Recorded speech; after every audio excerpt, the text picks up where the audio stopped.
everyone!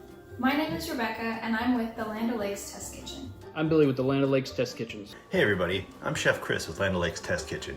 Hi everyone, it's Susie with the Land O'Lakes Test Kitchens. Let's talk about butter.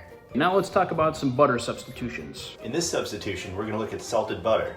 There's a few things to consider. For quick and easy items like muffins, quick breads, cookies, our butter with canola oil can be a great substitute for stick butter. We have a product called butter with canola oil, which can be substituted easily 1-for-1 in any of your baking projects. Let's say your recipe calls for a half a cup of salted butter. You can just get a half cup measuring cup, put your butter with canola oil in it, level it off, and then use that just like you would your salted butter stick. So it's a 1-for-1 substitution. Of course, you can always substitute unsalted butter for salted butter. The only thing you need to be careful about is the salt level.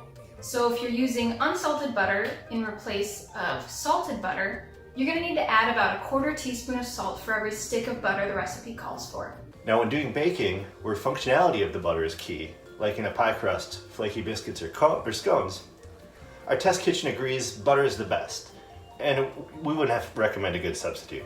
If necessary, you could use shortening, but shortening lacks the flavor of butter and has a slightly greasy mouthfeel. If you get real desperate, and if you're like me and keep bacon drippings in a jar, you can use that instead of butter in savory baked goods recipes. Any other questions, please come to landolakes.com and we will be here to answer them. Thank you so much for watching. Hopefully you found some useful tips for when you need some substitutions in a pinch. Until next time, happy baking and stay safe out there.